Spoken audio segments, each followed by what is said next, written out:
बिस्मिल्लाहिर्रहमानिर्रहीम। अस्सलाम वालेकुम नाज़रीन करام, आज की वीडियो में हम आपको हज़रत शीशा अलैहिस्सलाम का तारफ़ करवाएंगे। वीडियो शुरू करने से पहले अगर अभी तक आपने हमारे चैनल को सब्सक्राइब नहीं किया तो इस्लामी वाक़यात सुनने के लिए हमारे चैनल को सब्सक्राइब कर दे और वीडियो को लाइक कर दे। नाज़रीन, हज़रत आदम अलैहिस्सलाम की वफ़ात के बाद उनके बेटे हज़रत शीशा अलैहिस्सलाम को अल्लाह ताला ने नबूवत पर फ़ाइज़ कर दिया।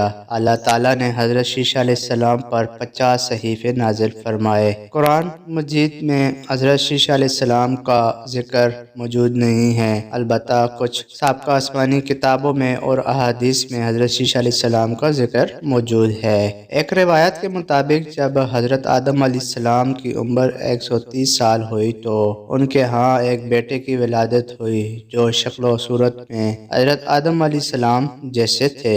इनकी विलादत पर हज़रत हवा अलैहिस्सलाम ने फरमाया कि अल्लाह ताला ने मुझे हबील का नेमुल बदल अता फरमाया है। हज़रत आदम अलैहिस्सलाम और हज़रत हवा अलैहिस्सलाम ने आपका नाम शीश रखा। शीश के मानी अल्लाह ताला का तोहफा है। इल्लामा अहमद बिन कोस्तलानी रहमतुल्लाह अलैह फरमाते हैं कि हज़रत आदम अलैहिस्सलाम ने अपनी वफ़ात के वक्त शीश अलैहिस्सलाम को वसीयत फरमाई। फिर हज़रत शीश अलैहिस्सलाम ने अपने बेटे को हज़रत आदम अलैहिस्सलाम के हुक्म के मुताबिक वसीयत फरमाई कि वो इस नूर को पाक औरतों में ही रखेंगे। ये वसीयत औलाद आदम में जारी रही और एक ज़माने से दूसरे ज़माने में मुंतकिल होती रही, यहाँ तक कि ये नूर हज़रत अब्दुल मुत्तलिब अलैहिस्सलाम में रखा। इनके यहाँ हज़रत अब्दुल्ला अलैहिस्सलाम की विलादत हुई जो नबी करीम हज़रत मोहम्मद मुस्तफ़ा सल्लल्लाहु ताला अलैहि वसल्लम के वालिद मोहतरम हैं। एक रिवायत के मुताबिक जब आप अलैहिस्सलाम की उम्र 105 बरस हुई तो आपके यहाँ